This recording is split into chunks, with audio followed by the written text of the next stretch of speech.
So I'm here, and now let's say I'm straightening this arm, it's just not, I can't break it.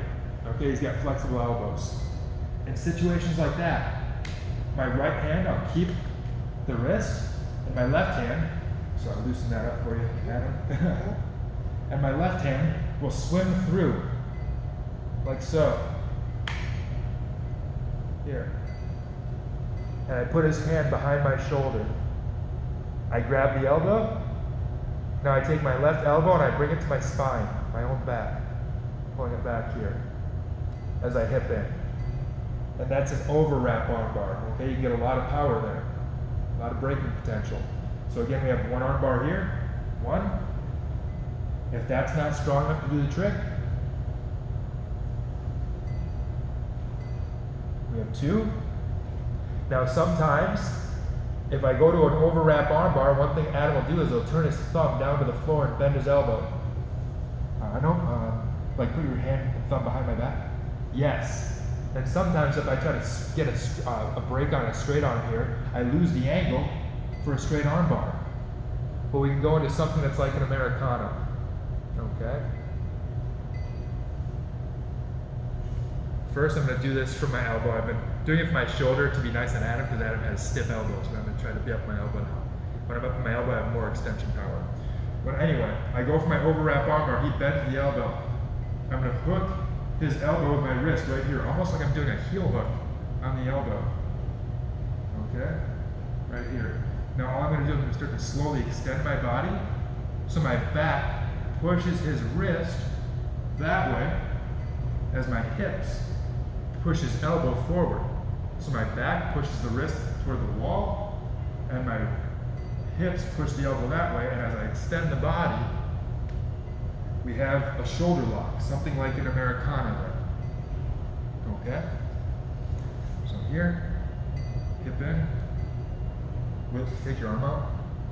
So I hook that elbow and it's like this. Okay, we put that. I don't want to choke Adam out while I'm doing this. You alright, Adam? Good. Alright. So we got that Americana there, and then we hip in for the shoulder lock. Now other times, I don't even get the hand, the knuckle, maybe he'll get his knuckles back, or maybe I can't get the hand in my chest, and we end up here. A Kimura is another really good option from here. I thread through elbow to elbow, I grab his wrist here. Even if he has his hands connected, that's okay. Now from here, I'm going to try to take his wrist, and I'm going to try to put his wrist outside of my knee. So I pull his elbow to my hip, I put the wrist on the outside of the knee, and we go for a Kimura pressure there. Okay? Again, depending on the flexibility of your partner's shoulders, you'll have more or less range of motion on this lock. Okay? If your partner has very tight shoulders, you might not even get the wrist outside the knee. If your partner has very limber shoulders, very loose, you may get the wrist outside the knee, and then you have to put more cranking pressure on, or Kimura pressure, and that's okay too. Okay. The last one, let's say I go here with my Kimura, I'm trying to get the hand outside the knee, it's not working. One more option I have. I'm going to take his elbow, I'm going to tuck it against my hip, against my torso. Just like so. Maybe he's got his wrist, he's defending, just like so, whatever. I can't get his wrist outside my knee for the Kimura. I take his elbow, I plant it into my hip, I come through with my hand and I grab over the knuckles. Right here, over the knuckle line. My goal is to fold the wrist and then pull the knuckle line toward the elbow for a wrist lock. So again, up here, I'm going for the Kimura, and it's not working. I can't get the hand outside the wrist. I can't get his wrist outside my knee. My apologies. I can't get his wrist outside my knee. I pull his elbow into the crook of my hip, into the pocket of my hip. I also like to bring my left wrist to his wrist, and I'll fold his wrist over my wrist. So grip up. I'll come here. I'll try to pull up on the wrist as I push down on the knuckles, and I'll fold the hand just like so. Now with the hand folded, I'm going to pull his knuckles, pushing them toward my own hip for a nice wrist lock. Okay, so you guys lock that figure four triangle from the back, the rear triangle, and if for whatever reason the choke isn't there, you have 5 strong attacks on the arm. Let's run through the attacks one last time for a visual. I have the rear triangle. Now remember, if the elbow's down, I can always try to use the trapped arm method or the free arm method to bring the arms up above the head. Another option I have, even if I have the hand above the head, maybe I can't squeeze and get the choke. Maybe it's just not working. Other options I have is to break this arm. We have 1, the standard arm bar, right here. 2, we have an overwrap arm bar, right here. 3, if he bends the arm, we have an Americana variation, 3. 4 is if he gets his arm back to his chest, I lock a Kimura grip, and I take the wrist over and toward my own knee for a Kimura. And 5, if I can't move the wrist, if Kimura's not there, I can tuck the elbow against my hip, I fold his wrist over my own wrist, and then I drive and push the knuckle line toward my own hip for a wrist lock. So you guys have a lot of good options now off that straitjacket, but it all comes off the straitjacket. I didn't mention that yet. Let me show that very briefly if I have back control on Adam, just a standard back control. There's no triangle. His head and both of his arms are inside my legs.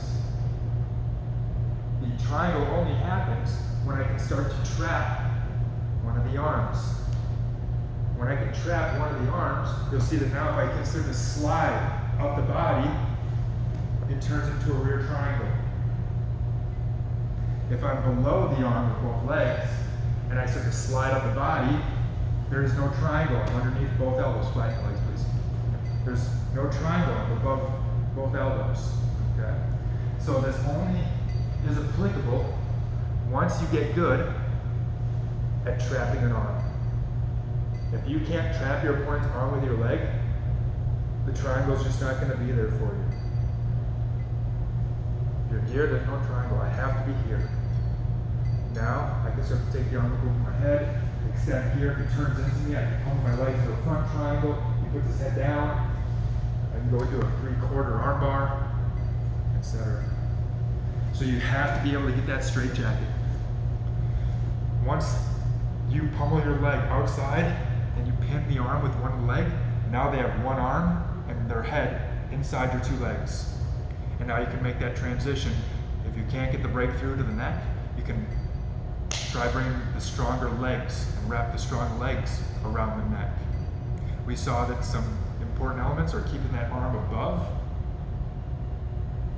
their shoulder line here, keeping their elbow above their shoulder line because that exposes the neck. If the elbow comes down, they can protect their neck with their elbow, with their arm. We want to get that up. We can either bring the trapped arm up, or we can bring the free arm up first, and that makes bringing the trapped arm up easier. If your opponent starts to turn an angle on you, so you cannot be parallel behind them. Remember, you want to be parallel with them in order to lock a rear triangle. If they turn and begin to go perpendicular, pummel your legs from below their shoulder line to above their shoulder line. And then you look for the response. If they sit up in you, you have a triangle. If they avoid the triangle by keeping their head down, you have an arm bar. If they bring their head up to avoid the arm bar, you have a triangle, and so on and so forth. And then, last but not least, you finally you get that figure 4 locked, you have a rear triangle locked in, you're squeezing, you're trying to submit him, you're trying to choke him, and it's just not working.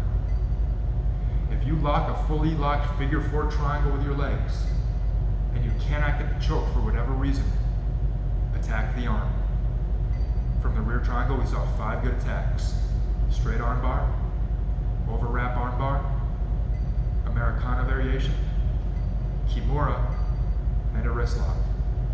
Now with all those attacks, with the rear triangle, all the different ways that we troubleshooted the rear triangle and his defenses, and now all those arm lock attacks that we have, if the rear triangle doesn't fit, it doesn't actually succeed, will give you a very strong attacking system out of the back control.